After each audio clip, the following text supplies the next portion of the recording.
The sound of 5 people laughing at you isn't a roar. It's sharper than that.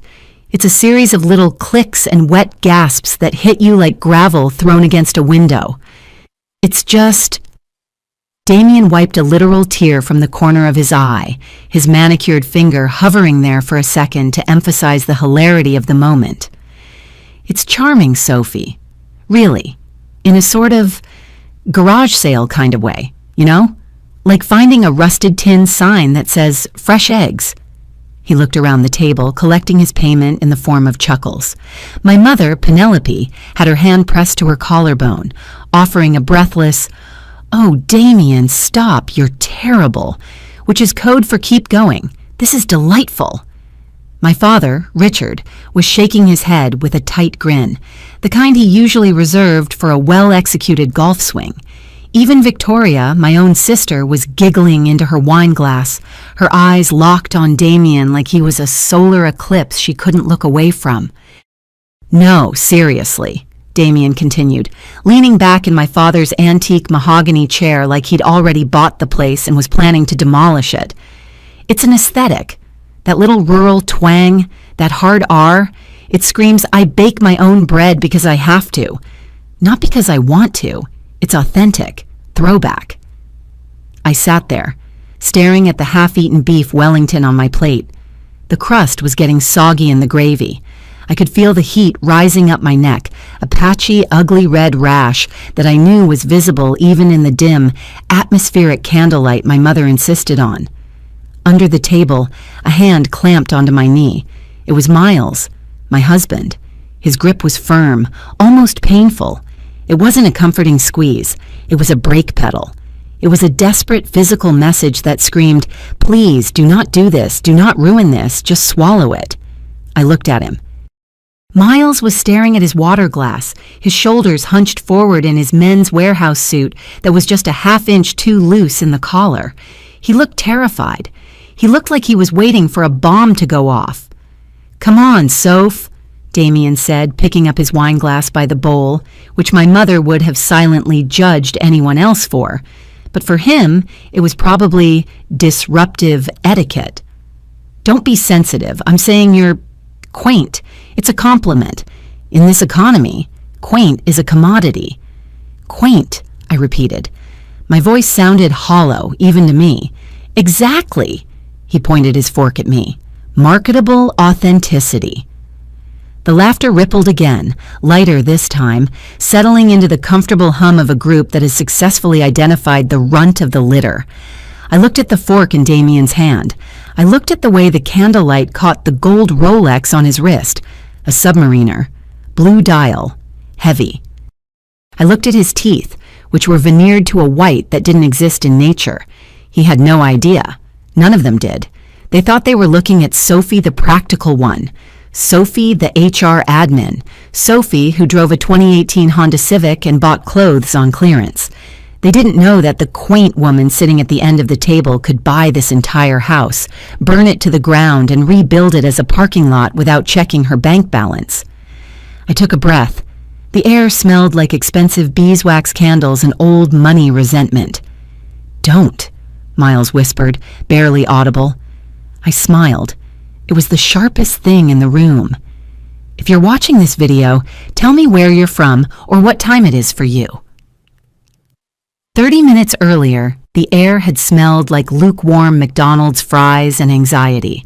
We were stuck in stop-and-go traffic on the I-95 off-ramp, the heater in our Civic rattling with a sound like a dying cricket. I was picking at a loose thread on the hem of my navy dress, pulling it until the fabric started to bunch. "Stop it," Miles said, glancing over. He turned the volume down on his Calm Vibes playlist, which was currently playing some generic lo-fi beat that sounded like elevator music for depressed millennials. "You're going to unravel the whole thing." "It's already unraveled, Miles," I snapped, dropping the thread. "The whole dress. My whole life. It's all just loose threads today." "Hey." He reached over and rested his hand on the gear shift, not quite touching me, but offering the proximity of comfort. "It's 3 hours. That's it. We go in, we eat the roast, We nod at whatever new investment genius Victoria brought home, and we leave. We'll be back on the couch watching Survivor by 9:30. It's never just 3 hours, I muttered, staring out the window at the manicured hedges that mark the border of my parents' suburb. It's a performance review. It's an autopsy of my failures. You are not a failure, Sophie. To them, I am.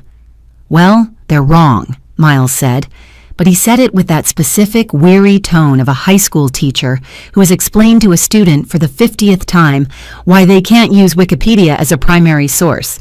He believed it, but he was tired of arguing it. Look, just try to be low conflict today, please. Victoria has been texting me all week. Apparently this guy is the one. He's a partner at some big capital firm. Mom and Dad are practically vibrating. Altus Capital, I said. She said he's a partner at Altus. Right, that, so big money, big deal. Just let them have it? Let Victoria have her win. You know how she gets when you complicate things. When I exist? When you challenge them, Miles corrected gently. You know your dad. If you start talking about your stuff, he just glosses over it. It hurts you. I hate seeing it hurt you. So let's just play the role? The happy, simple couple. It's safer. I looked at him. Miles was a good man. He taught 11th grade English Lit and genuinely cared about whether teenagers understood The Great Gatsby. He bought me flowers on Tuesdays because Tuesdays are the worst day. He was kind, but he was also deeply, fundamentally intimidated by the Harrington family dynamic. He viewed my parents as a natural disaster, something you hunkered down and survived, not something you fought. Okay, I said, leaning my head back against the headrest. Safe, practical, invisible. It's just one dinner, he promised. He signaled to turn into the stone-gated community where the houses had names instead of numbers. We passed the Elms, Oakhaven, and finally pulled up to the circular driveway of what my mother called the residence, but what I called the mausoleum. It was a sprawling colonial revival that looked like it had been 3D printed by a catalog for people who hate color. White pillars, gray siding, black shutters, perfectly symmetrical, perfectly soulless. Showtime, I whispered. We didn't even get to ring the doorbell. That was the first power move. The heavy oak door swung open while we were still 3 steps down the walkway, revealing Penelope Harrington in full battle armor. Tonight she was wearing a cream-colored cashmere wrap over a silk blouse that probably cost more than our car insurance for the year. Her hair was a stiff golden helmet of a blowout sprayed into a shape that defied gravity and wind. She didn't smile. She presented a smile. It was a facial expression she had purchased and maintained, involving teeth but absolutely zero eye crinkling. You're early, she announced, checking a frantic, invisible watch on her wrist. We're still staging the hors d'oeuvres.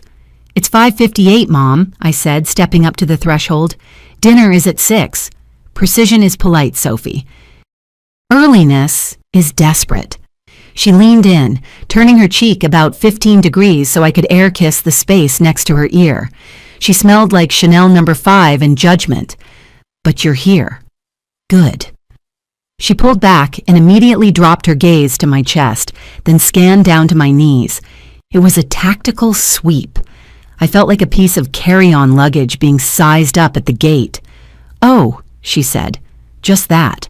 One syllable, dropping like a stone. What? I asked, tightening my grip on my purse strap. Nothing, darling. Just the Navy shift again. She reached out and plucked at the sleeve of my dress. It's very reliable. You get so much use out of it. Very economical of you. It's a classic cut, I said, feeling the defensive reflex kick in. It's certainly familiar, she corrected. Then her eyes snapped to Miles.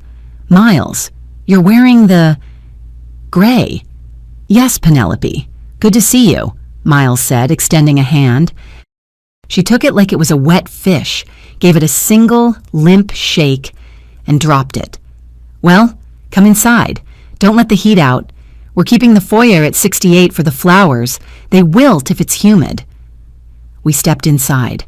The house was freezing. It always was. My mother believed that comfort was a sign of moral weakness. The foyer was vast, dominated by a crystal chandelier that looked like a frozen explosion. To the left, the formal living room was staged, and I do mean staged, with terrifying precision. "They're in the solarium," Penelope whispered, as if we were entering a church. "Victoria is very excited. Damien is, well, he's intense, in a good way, a powerful way. Please, Sophie, try to keep up. No stories about the grocery budget or whatever it is you do at your office." "I manage operations, Mom. I don't—" "Shh, just follow their lead. Be a good audience." She turned on her heel, her cashmere swirling. I looked at Miles. He adjusted his tie, his Adam's apple bobbing. "Be a good audience," I mouthed to myself. We found them in the solarium, a room that was essentially a glass box attached to the back of the house, filled with plants my mother paid a service to water. Victoria was draped over the beige sectional sofa like an Art Deco lamp. She was wearing a red dress that was backless, strapless, and probably breathless. She looked stunning, obviously. She always did. Victoria was the face of the family, a PR strategist for luxury brands who spent her life curating an Instagram feed that made mere mortals weep. But tonight, she wasn't the main character. She was the accessory. The main character was standing by the wet bar, pouring himself a drink with his back to us. "And that's the thing about volatility," a voice boomed. It was a baritone, practiced, resonant. "People fear it. I monetize it." He turned around. Damien was a lot. He was tall, maybe 6'2", with hair that was dark and slicked back with a product that gave it a wet, aggressive shine. He had a tan that stopped abruptly at his collar line. Spray, definitely spray, and he was wearing a suit that fit him so tightly it looked like a wetsuit made of Italian wool. It was a charcoal three-piece, vest included, unbuttoned at the bottom for that rakish banker vibe. "Sophie! Miles!" Victoria sprang up, clattering across the tile floor in her heels. She hugged me, a cloud of expensive vanilla scent. "You made it! Oh my God, you have to meet Damien. Damien, this is the sister, and the husband." Damien didn't move toward us. He stayed by the bar, swirling his scotch. He took a sip, held it in his mouth for a dramatic second, swallowed, and then walked over. It was a power walk, slow, deliberate. He stopped in front of me, looking down. He didn't offer a hand immediately. He just looked. "Sophie," he said, "Victoria says you're the steady one." "Nice to meet you, Damien," I said, extending my hand. He took it. His palm was dry and soft, too soft, like he'd never held anything rougher than a steering wheel. He gave my hand a squeeze that was just slightly too hard, a microaggression disguised as firmness. "And Miles," he said, shifting to my husband. He didn't let go of my hand immediately. He held it captive while he looked at Miles. Then he dropped it and offered Miles a knuckles vertical, bro-style handshake that Miles fumbled completely. "Hey, nice to meet you," Miles said, grabbing the fingers awkwardly. Damien's eyes dropped instantly to Miles' wrist. Miles was wearing a Timex Weekender, a $30 watch with a nylon strap. Damien smirked. It was a tiny twitch of the lip. Timex, reliable. Keeps on ticking, right? "Yeah," Miles stammered. "I like the strap." "Cute," Damien said. He turned back to Victoria, wrapping an arm around her waist and pulling her in so tight she almost lost her balance. "Your family is exactly as you described, babe. Grounded. I like it. It provides a nice contrast." "Damien is a partner at Altus," Victoria beamed, looking up at him like he had invented the sun. "He just closed a 9-figure deal in Singapore." "8 figures, babe. Don't exaggerate," Damien corrected her, but his chest puffed out. "High 8s. But who's counting?" "Everyone," I said. Damien's head snapped toward me. "Excuse me?" "Everyone counts," I said, forcing a smile. "In finance, that's the job, right?" "Counting?" He stared at me for a beat, his eyes narrowing. Then he laughed. A short barking sound. That's funny. Literal. I like that. You're very literal, aren't you? My father, Richard, entered the room like a general inspecting the troops. He was holding his own crystal tumbler of scotch. Macallan 18, I could tell by the color and the bottle on the sidebar. He walked right past me. He walked right past Miles. So, Richard said, his voice booming, the Singapore deal. I was reading about the Asian markets this morning on the Bloomberg terminal. Looks like a bloodbath in tech, but strong in logistics. Richard, Damien said, stepping forward to meet him. This handshake was different. It was firm, respectful, eye contact heavy. You know how it is. The bloodbath is where the feeding frenzy happens. We're not looking at the tech. We're looking at the infrastructure under the tech, the pipes, the rails. Smart. My father nodded, his eyes lighting up. Infrastructure plays. Very 1980s. I like it. It's cyclical, Damien said, waving his hand vaguely. Everything is cyclical.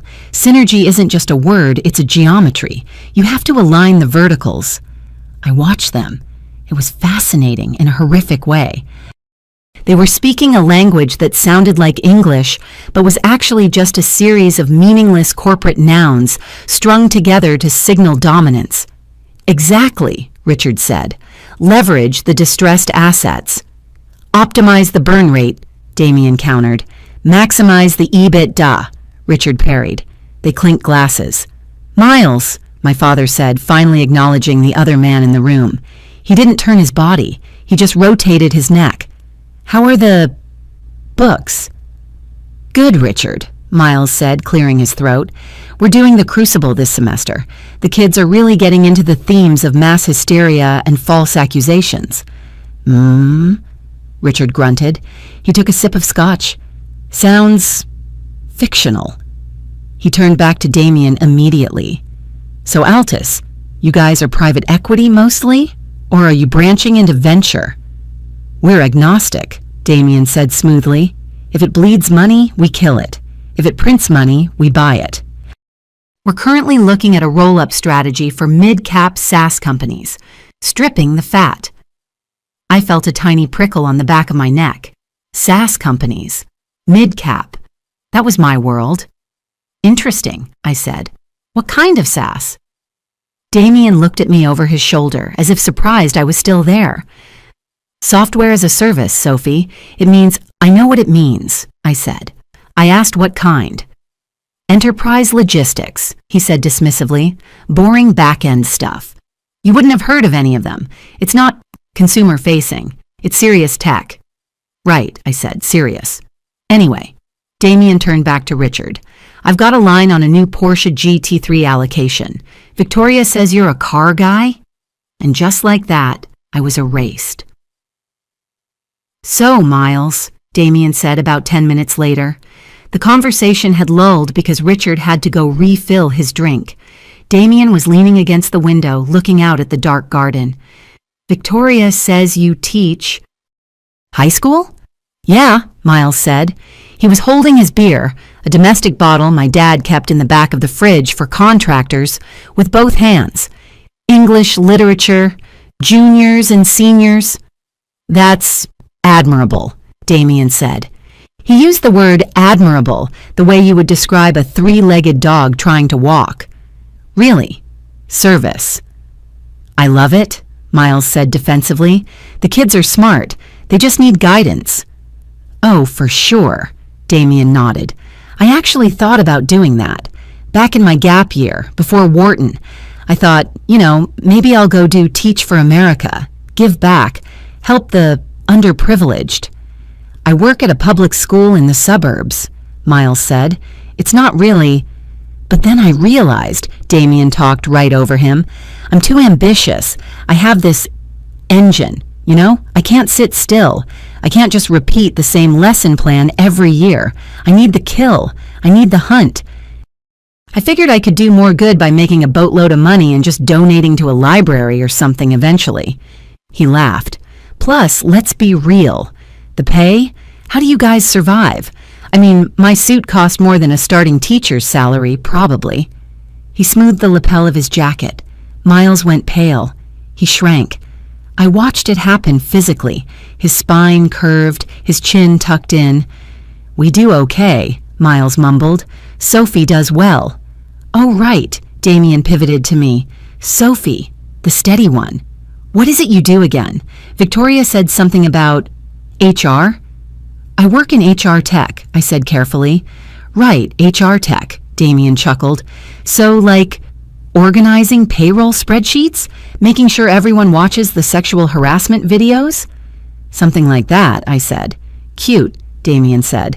"Very safe, low risk. Someone has to keep the lights on while the real players are out moving the market." My mother walked back in, clapping her hands. "Dinner is served." "Everyone, to the dining room. Damien, you're at the head, next to Richard." "Of course," Damien winked at me. "Lead the way, HR." The dining room was a shrine to mahogany and silver. The table was long enough to land a plane on. My mother had set it with the grandmother Harrington china, the stuff with the gold leaf rim that we weren't allowed to breathe on as children. There were name cards, calligraphy. Richard was at one head. Penelope was at the other. Damien was seated to Richard's right, the position of honor. Victoria was across from him. Miles and I were shoved down to the far end near Penelope. It was the kids' table section of the main table. The visual hierarchy was unmistakable. The successful people were clustered at the top. The practical people were near the kitchen door. "This looks incredible, Penelope," Damien said, unfolding his napkin. It was a swan. He decapitated it with a flick of his wrist. Real linen. Classy. "Most people don't appreciate the tactile experience of dining anymore." "Thank you, Damien," Mom preened. "I tried to keep it simple, just a casual Sunday roast." "Simple is best," Damien declared. "Like Japanese design, minimalist, efficient." I looked at the table. It was cluttered with 4 forks per person, 3 crystal glasses, and a centerpiece of autumn gourds that was so large I couldn't actually see my father's face. "Sophie, move your water glass," my mother snapped. "It's crowding the centerpiece." "Sorry." I moved my glass 2 inches to the left. "So," Richard started, carving the roast beef with an electric knife that buzzed like a chainsaw. "Damien was telling me about his portfolio. He manages assets in the, what was it, 9 figures?" "High 8s, Damien corrected with false modesty. "But we're scaling, aggressively." "Incredible," Victoria sighed, resting her chin on her hand. "He works so hard, Dad. He's always flying. London, Tokyo, Dubai. He has miles on airlines I've never even heard of." "It's a grind," Damien admitted, accepting a slice of beef. "But you know what they say. Sleep is for people who don't have equity." Miles looked at me. I looked at the tablecloth. Sleep is for people who don't have equity. I mentally filed that one away in the folder labeled "Things Douchebags Say." The salad course was arugula with shaved parmesan and truffle oil. Damien picked up a piece of parmesan with his fingers, inspected it, and ate it. He left the greens. "So, Sophie," he said, deciding it was time to poke the bear again. "I'm still fascinated by your gig, HR tech. What does that actually mean? Do you, like, fix the printers in the HR department?" "No," I said, taking a sip of water. "We build platforms that help companies automate talent acquisition and remove bias from hiring processes." "Automate talent acquisition," Damien repeated, rolling his eyes. "You mean algorithms scanning resumes for keywords? That's why the hiring market is broken. Robots trying to do a human's job." "It's actually about efficiency," I said, "and fairness." "Fairness," he scoffed. "See, that's the problem. Business isn't fair. It's Darwinian. You can't code killer instinct. You can't code hustle. You HR types. You're always trying to put bumpers on the bowling lanes. You want everyone to get a strike. But real business, it's about throwing the ball hard enough to break the pins." "That's a very violent metaphor," Miles said quietly.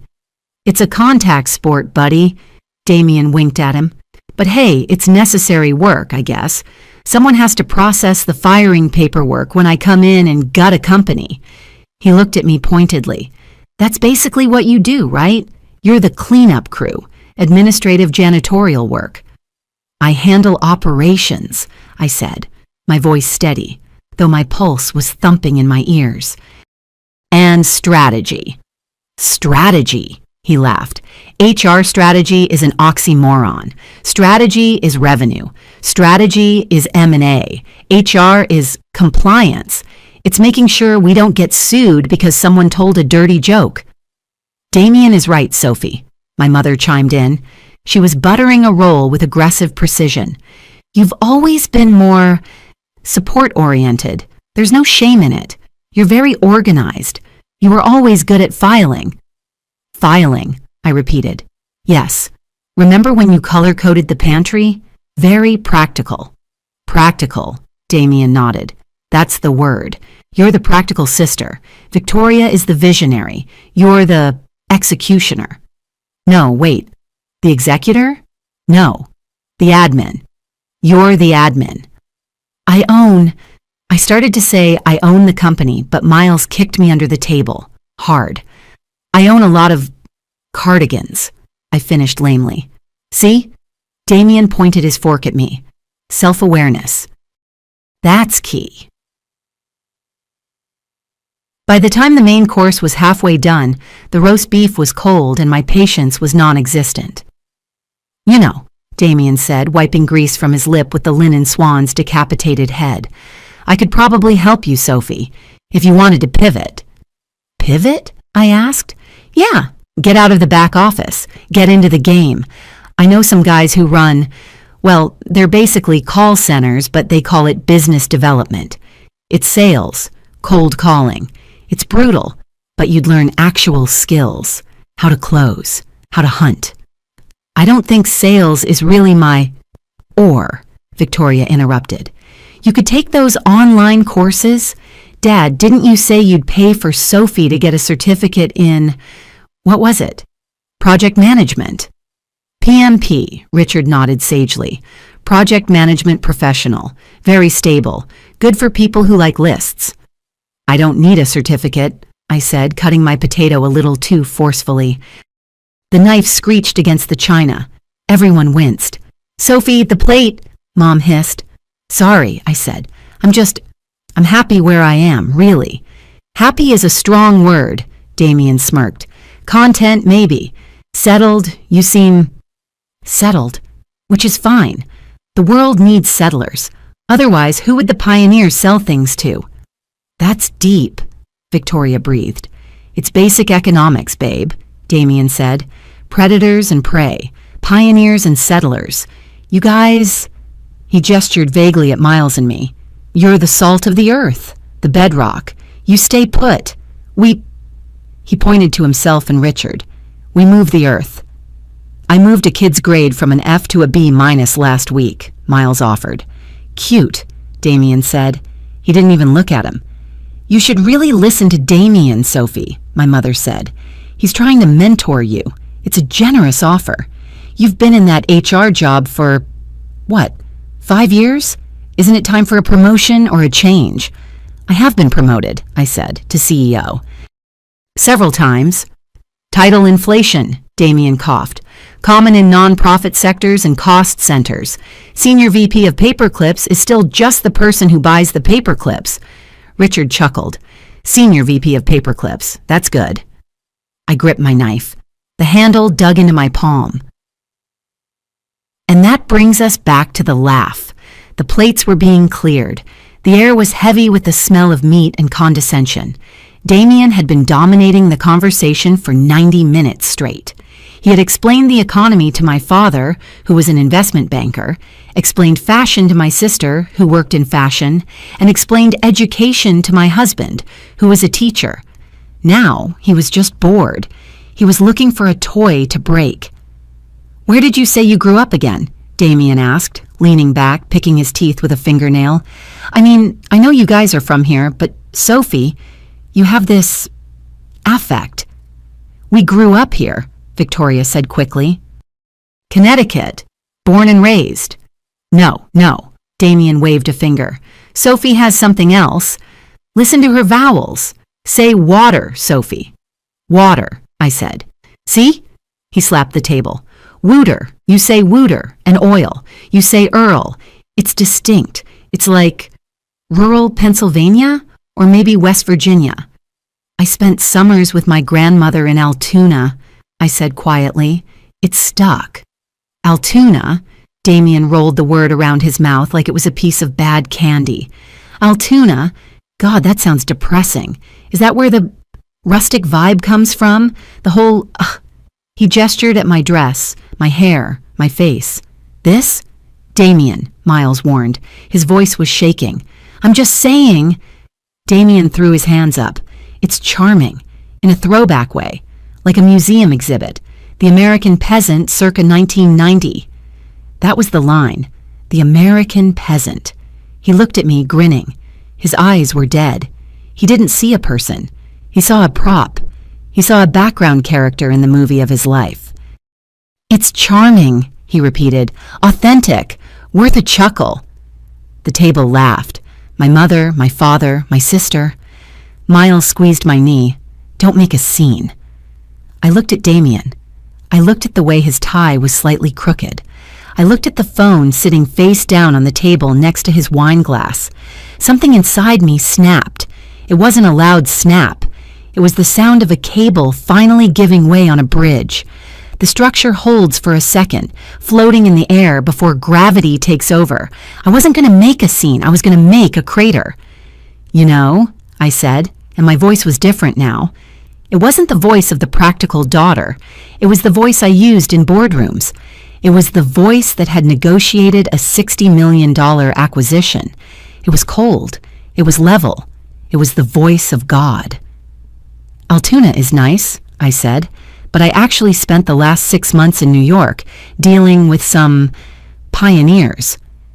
Damien blinked. The change in tone was subtle, but he felt it. Oh yeah? Yeah, I said. Pioneers. The kind who move the earth, or at least claim to. I picked up my water glass. Tell me about this deal, Damien, I said. The mid-cap SaaS one, the one with the infrastructure plumbing. Does it have a name? Damien's smile faltered for a microsecond. Of course it has a name, but it's confidential. NDAs, you know, high-level stuff. Humor me, I said. I love confidential stuff. He looked at Richard, then back to me. He decided to squash me again. It's called Spectral Systems, he said, dropping the name like a heavy weight. Decent logistics platform, nothing revolutionary, but solid fundamentals. We're planning to gut the existing structure, bring in new leadership, and flip it. My heart stopped. Then it restarted at double speed. Spectral Systems, my company. He had just told my father that he was going to gut my company, and he had no idea that the CEO of Spectral Systems was sitting 3 feet away from him, wearing a navy dress from the clearance rack. I smiled, and for the first time all night, it was a real smile. Spectral Systems, I said. Wow, sounds complex. It's not, Damien scoffed. It's run by amateurs. We're going to clean house. I can't wait to hear how, I said. Please, explain the strategy. I'm just dying to learn. Dessert arrived like a peace treaty that nobody wanted to sign. My mother carried the tray of tiramisu herself, which was a signal. Usually she'd have let the catering staff, or in tonight's case, the invisible help she'd hired for the evening, bring it out. But she wanted to frame this moment. She placed a crystal saucer in front of Damien first, angling the spoon just so. Imported mascarpone, she whispered, like she was sharing a nuclear secret. From a small dairy in Lombardy. Incredible, Damien said, not even looking at it. He was looking at me. He had that glint in his eye, the look of a cat that is bored of batting the mouse around and is now considering just biting its head off. So, Spectral Systems, he said, his voice loud enough to cut through the clinking of silverware. You seemed interested, Sophie. Do you follow logistics tech, or did you just like the name? I picked up my spoon. The metal felt cold against my sweaty palm. I follow the market, I said, keeping my eyes on the dusting of cocoa powder. It's a mid-tier platform, right? That's what you said. Mid-tier is generous, Damien chuckled. He dug his spoon in, destroying the structural integrity of the cake. It's a legacy dinosaur. The code base is probably spaghetti. We did some preliminary due diligence, and honestly, it's a miracle the thing hasn't crashed. It's held together by duct tape and prayers. Duct tape and prayers, I repeated. And a founder who clearly has no exit strategy, he added, stuffing a massive bite into his mouth. He chewed with his mouth slightly open. Some woman. Started it 5 years ago. Classic case of right place, wrong skill set. She stumbled into a niche, got lucky with a few early contracts, and now she's drowning. She doesn't know how to scale. That's where we come in. Where you come in, Richard clarified, leaning forward, to professionalize the operation. Exactly, Richard. Damien pointed his spoon at my father. We bring in the adults. We trim the fat. We implement actual KPIs. And the founder? I asked. What happens to her? Damien shrugged. We cash her out, or if she's difficult, we dilution trap her until she begs to leave. Usually these types, they're emotional. They think the company is their baby. They cry in the board meetings. He laughed. My father laughed. Victoria giggled, though she looked a little uncertain, glancing between me and Damien. She cries in board meetings, I said flatly. Figuratively, Damien smirked. But yeah, emotional, not strategic. That's why she needs Altus. We're doing her a favor, really, putting the animal out of its misery. I felt a vein in my forehead throb. The animal. Under the table, Miles' hand had gone from squeezing my knee to gripping it so hard I was pretty sure he was cutting off circulation. So the plan, Damien continued, clearly enjoying his own voice, is a standard strip and flip. We acquire 51% controlling interest. We gut the dev team, move it to a contract firm in Eastern Europe, cut the overhead by 60% immediately. Then we replace the C-suite with our own guys. Smart, Richard nodded. Labor arbitrage. Labor arbitrage, Damien agreed. Then we reskin the UI, make it look modern, slap some AI buzzwords on the marketing materials, and sell the whole thing to Oracle or Salesforce in 18 months for a 3x multiple. And the product? I asked. Does the product actually get better? Damien looked at me like I had just asked if the Tooth Fairy was unionized. Sophie, the product doesn't matter. The valuation matters. The exit matters. The product is just the vehicle for the capital.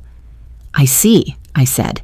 So you don't care that Spectral has a 98% client retention rate, or that their uptime is industry leading? Damien paused. His spoon hovered halfway to his mouth. Where did you hear that? I read it, I lied. TechCrunch. Or maybe it was Forbes. They did a piece on hidden gems last month. Fake news, Damien waved a hand dismissively. PR fluff. The books tell a different story. The churn is real. The founder is panicked. She's practically begging us to take it off her hands. Begging, I said. On her knees, he said, winking at Victoria. That was it. The visual. On her knees. I set my spoon down. I didn't drop it. I placed it on the saucer with a deliberate, soft clink. That's interesting, I said, my voice dropping an octave, losing all the breathy, apologetic tone I'd used for 30 years. Because the Series B term sheet I reviewed didn't mention a strip and flip. It mentioned a strategic partnership with a focus on long-term R&D. The table went silent. Not the awkward silence of a bad joke, the confused silence of a dog suddenly speaking French. Term sheet? Richard asked, frowning. Sophie, what are you talking about? Damien laughed, but it was a nervous sound now, a dry bark. Sophie's been reading Investopedia, Richard. That's cute. She's trying to speak the language. No, Damien, I said, turning my entire body toward him. I'm not trying. I'm speaking. You said Altus is the lead investor. What's the fund structure? Is it a vintage 2020 fund or are you raising a SPV for this specific acquisition? Damien blinked. His mouth opened, then closed. It's a diversified vehicle. Global macro. Global macro is a hedge fund strategy, I corrected him. You said you were private equity. Which is it? Are you buying equity or are you hedging currency risk? We do both, he stammered. We're hybrid. Hybrid, I nodded. Okay. And the EBITDA adjustments? You mentioned the founder is drowning, but Spectral posted $8 million in EBITDA last quarter on $30 million revenue. That's a 26% margin. Where exactly is the fat you're planning to trim? The R&D budget? Because without that, the logistics algorithm degrades in 6 months. My mother looked at me. Her mouth was slightly open. She looked like she was watching a stranger wearing her daughter's face. Sophie, she whispered, why are you shouting? I'm not shouting, Mom, I said calmly. I'm asking a business question. Damien is the expert, right? He's the partner. He should know the numbers. I know the numbers, Damien snapped. His face was flushing a blotchy red beneath the spray tan. The numbers are confidential. I can't just discuss deal metrics with the HR girl. Try me, I said. I'm very good at filing. I can probably keep up. This is ridiculous, Damien scoffed, turning to Richard. Richard, tell her to stop. She's embarrassing herself. She's throwing around words she heard on CNBC. She asked about EBITDA margins, Damien, Richard said slowly. He was looking at Damien differently now. The hero worship was fading, replaced by the calculating squint of a banker sensing a bad loan. It's a fair question. 26% is high for a distressed asset. It's adjusted, Damien yelled. It's all accounting tricks. The founder is cooking the books. Cooking the books, I repeated.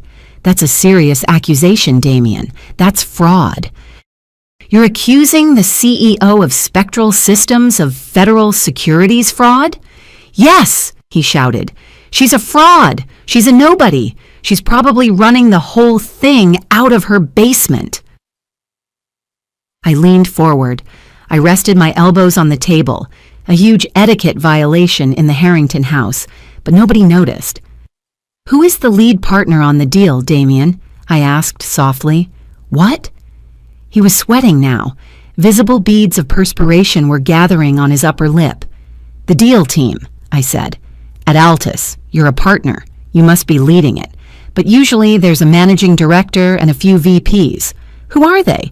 Who's doing the due diligence? Is it Marcus? Is it Sarah? Is it the London team? It's a confidential team, he stuttered. Internal. Special ops. Special ops, I said. Okay. So if I were to email the general counsel at Altus right now, David Sterling, right, and ask him about the Damien Laurent special ops team, what would he say? Damien froze. He knew the name, or maybe he didn't, but the specificity terrified him. You don't know David Sterling, he sneered, but his voice cracked. You don't know anyone. I think it's time to check, I said. I reached into my purse. I pulled out my phone. This was the moment, the mic drop, the moment where I reveal the truth and destroy him with a single PDF. I pressed the side button. Nothing. I pressed it again. Black screen.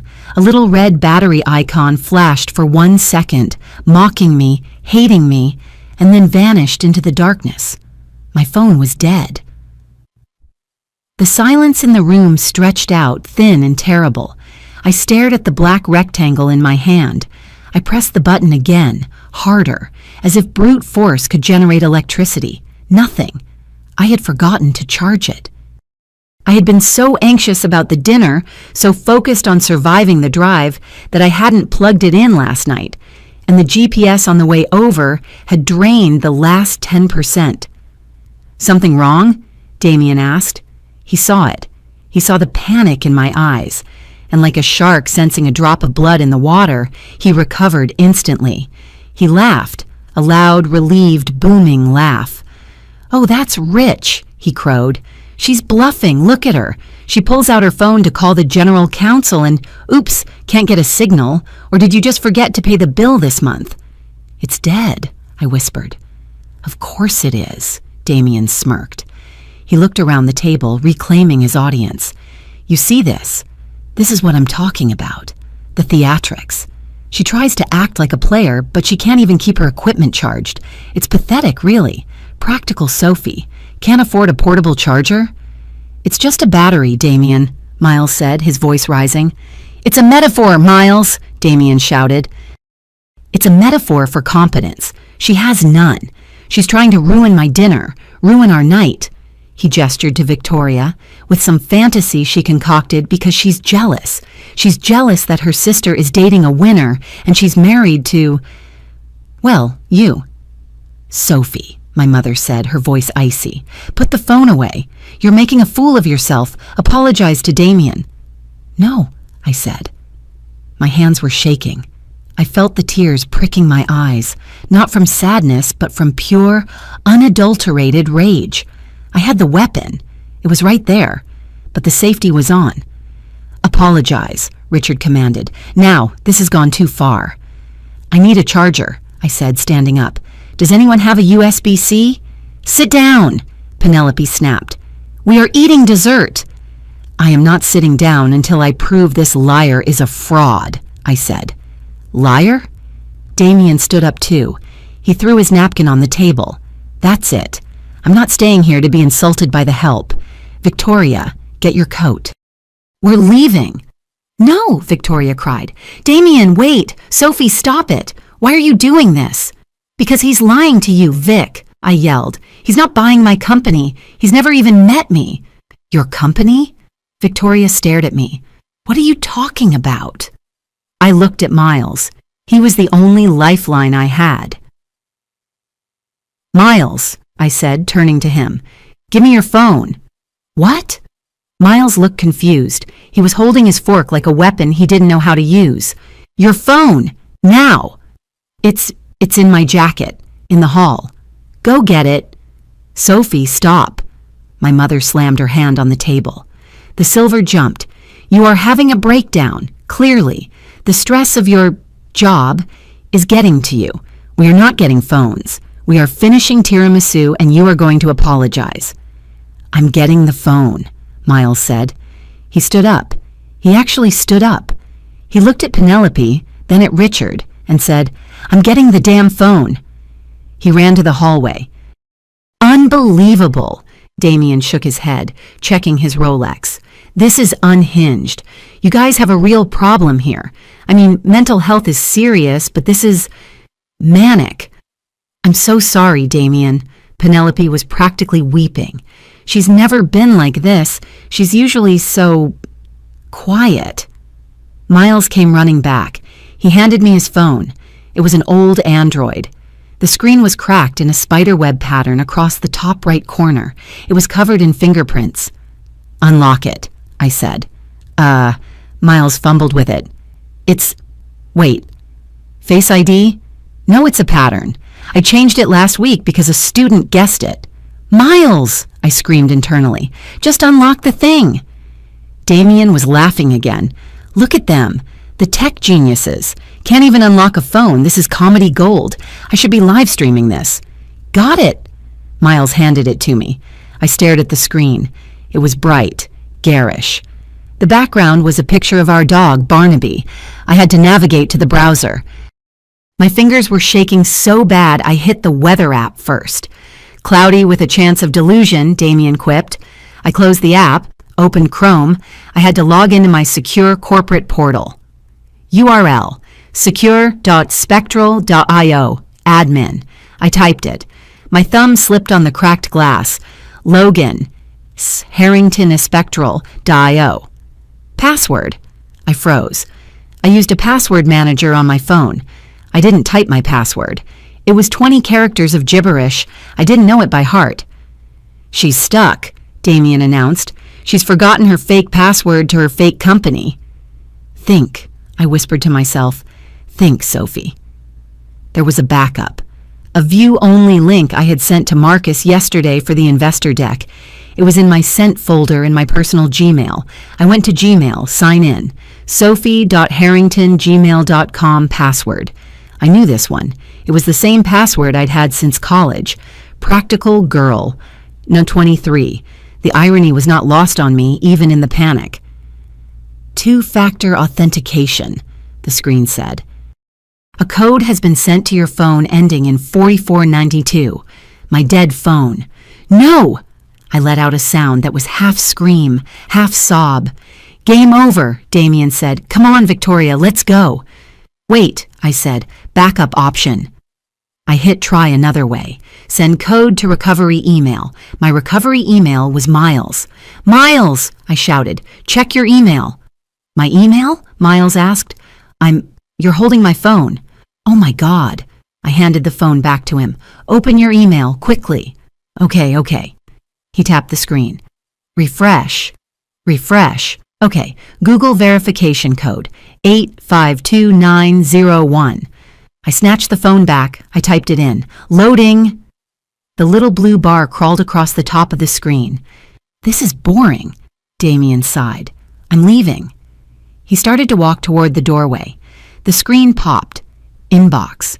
I searched Altus. There it was.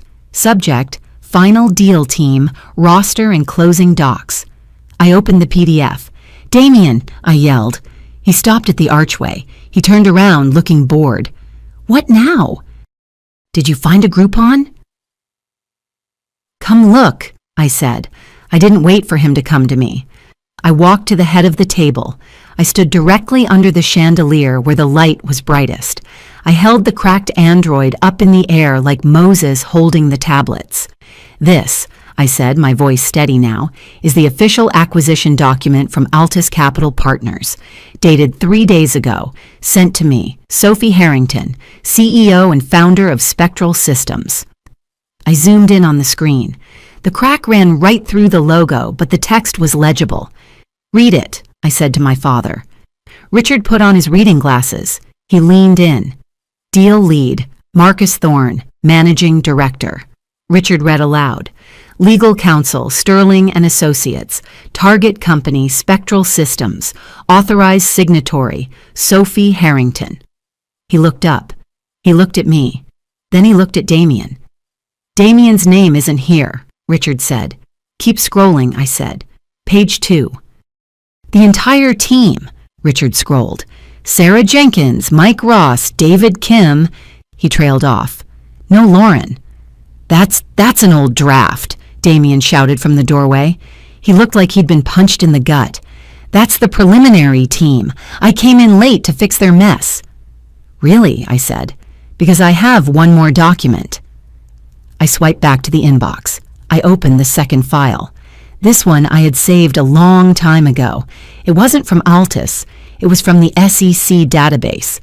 When you mentioned your infrastructure plays, Damien, I remembered something, I said. I do due diligence on everyone who approaches my company, including the fakes. I held the phone up again. SEC enforcement action, I read. Respondent, Damien Laron, violation, misappropriation of client funds, fabrication of performance reports, and unauthorized trading. That's a lie, Damien screamed. His voice cracked into a high falsetto screech. That's a different Damien Laron. Barred from the securities industry for 5 years, I continued reading. Dated 6 months ago. You aren't a partner, Damien. You're unemployed, and you're legally forbidden from managing other people's money. I turned the phone so Victoria could see it. He stole $14,000 in client dinners, I said softly. He was expensing dates, Vic, probably with you. Victoria stood up. She walked over to me. She looked at the phone. She looked at the mugshot included in the filing. It was definitely him, minus the spray tan, looking pale and scared. You, Victoria whispered. She turned to Damien. You paid for dinner last week with the corporate card. You said it was a perk. Babe, it's complicated, Damien said, holding his hands up. The SEC they're a witch hunt. It's political. I was too successful. They tried to take me down. You aren't acquiring my company, I said, stepping closer to him. You just read the press release about the rumored deal and decided to use it to impress my father. You didn't know I was the founder because you didn't do the research. You saw S. Harrington on the docks and assumed it was a man. Or maybe you just didn't care enough to check. Damien looked around the room. He realized the walls were closing in. I built spectral systems from a laptop in my kitchen, I said. I wrote the code. I closed the first $1 million in sales. I hired every single one of those 40 employees. And yes, I am selling it for $60 million. I let that number hang in the air. $60 million. My mother made a sound like a balloon deflating. She actually grabbed the table for support. But you won't see a dime of it, I said to Damien, and neither will anyone who bet on you. Damien looked at Richard. Richard, come on, you know how this works. These are smear tactics. Competitors planting stories. Richard stood up slowly. He picked up his scotch glass. For a second, I thought he was going to throw it. Instead, he finished the drink in one swallow and set the glass down. Get out, Richard said. What? Damien blinked. You came into my house, Richard said, his voice shaking with a quiet, terrifying anger. You drank my scotch, you insulted my daughter, and you lied to my face about PE ratios. It was almost funny that the financial lie was the one that offended him most, but I'd take it. Richard, listen. You didn't know what EBITDA was, Richard said, staring at him with disgust. I saw it in your eyes. When she asked you, you looked like a deer in headlights. I thought you were just drunk, but you're just stupid. I am not stupid, Damien shouted. I am a visionary. You are a fraud, Richard said, and you are trespassing. Damien turned to Victoria. Vic, baby, come on, we're leaving. We don't need these people. They're toxic. They don't understand us. Victoria was standing by the window. She was crying, but she wasn't making a sound. Her mascara was running down her face in black streaks. Victoria, Damien said, stepping toward her. Let's go. Don't touch me, Victoria said. What? You borrowed money from me, she said, her voice trembling. Last week, you said your assets were illiquid because of the deal closing. You borrowed $5,000 for a bridge loan. It is illiquid, Damien insisted. It's tied up in escrow. It's tied up in your delusions, she spat. Give me my money back. I can't right now. The banks are closed. Get out, Victoria screamed. It was a primal sound, the sound of the golden child finally shattering. Damien looked at me. He looked at the cracked phone in my hand. He looked at Miles, who was standing tall now, his chest puffed out, looking like he was ready to tackle someone. Fine, Damien sneered. He adjusted his jacket. Fine. You guys deserve each other. You're all small people, small minds. He turned on his heel. Wait, Penelope said. Her voice halted him at the foyer archway. My mother stood up. She walked around the table. She didn't look at Damien. She walked past him to the front door. She opened it. A gust of cold wind blew into the house, instantly ruining the 68-degree climate control. Leave the centerpiece, she said. What? Damien asked. You put the crystal pumpkin in your pocket, she said. I saw you when you stood up. Damien turned purple. He reached into his coat pocket and pulled out the small baccarat crystal gourd my mother used as a table accent. He threw it on the floor. It didn't break. It just bounced on the rug with a dull thud. You're all crazy, he muttered. He walked out. Penelope slammed the door. She locked the deadbolt. Then she engaged the security chain. She turned around and leaned her back against the door, closing her eyes. The silence that followed was heavy. It was the kind of silence that follows a car crash, when the wheels are still spinning, but the screaming hasn't started yet. We stood there for a long time. The candles were burning down. The tiramisu was melting. Finally, Richard sat back down. He looked older, defeated. 60 million, he asked. He didn't look at me. He looked at the tablecloth. Depending on the final earnout, I said, base is 55, upside to 70. Why didn't you tell us? Penelope whispered from the door. She opened her eyes. They were wet. Sophie. Why? I looked at them. I looked at this house that was a museum to their vanity. I looked at the spot where I had sat for 30 years of dinners, being told to eat less, speak less, be less. Because you never asked, I said.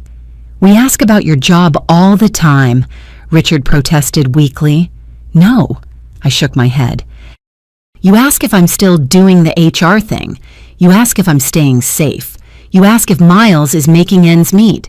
You never asked what I was building. You assumed the answer was nothing much, because that's what you needed me to be. That's not true, Victoria sniffled. It is true, I said. You needed me to be the failure so you could be the success, Victoria. You needed the contrast, and Mom and Dad needed a project to fix. Well, I'm not a project, and I'm not a failure. I walked over to the table and picked up my purse. Miles, I said. Let's go. Wait, Penelope stepped forward. Sophie, please stay. Let's have coffee. Let's talk about this. I can't, I said. I have a board meeting in the morning to approve the gutting of my company. I smiled. It was a sad smile. Just kidding. We're keeping the team. I made sure of it. I took Miles' hand. He squeezed back. His hand was warm. We walked to the door. I paused with my hand on the knob. Oh, I said, turning back. And the dress? The navy one. My mother looked at the dress. I bought the company that makes it, I said. I like the fit. That was a lie. I didn't buy the dress company, but in that moment, it felt true. It felt like the truest thing I'd ever said. We walked out into the cold night air. The wind hit my face, drying the sweat. Did you really buy the dress company? Miles asked as we got into the Honda. No, I said, buckling my seatbelt, but I might buy a new Charger. Miles laughed. It was a real laugh. God, I love you, he said. Drive, I said. I want a cheeseburger. 3 months later. Life is different. The deal closed. The press release went out. TechCrunch ran the headline. The quiet architect, how Sophie Harrington built a logistics empire in stealth mode. My parents framed it. It's hanging in the foyer now, right next to Victoria's high school diploma. It's weird. They're trying. Richard calls me once a week to ask about deal flow. He actually listens to the answers. He even asked Miles for book recommendations last Sunday. Something not about money, he clarified. Penelope is Penelope. But she stopped buying me clothes. She started asking me where I shop. Target, Mom. Still Target. Old habits. Victoria broke up with Damien, obviously. He's currently facing indictment for wire fraud. She's single for the first time in 10 years. She's taking a pottery class. She says she wants to make something that doesn't have a filter. We got coffee yesterday. It wasn't terrible. As for me, I'm sitting in my new office. It has a view of the city. My phone is plugged into a charger that is built directly into the mahogany desk. And Miles quit his job. Just kidding. He's still teaching. He loves it. But he did buy a new watch. It's an Omega. I bought it for him. Engraved on the back, keeps on ticking. We still drive the Honda. But we splurged on the seat warmers because we're practical. If this story resonated with you, leave a like and consider subscribing. You can also drop any comment below, even just one word. Maybe tell me where you're watching from, or what time it is right now. Sometimes one word is enough to say you were here.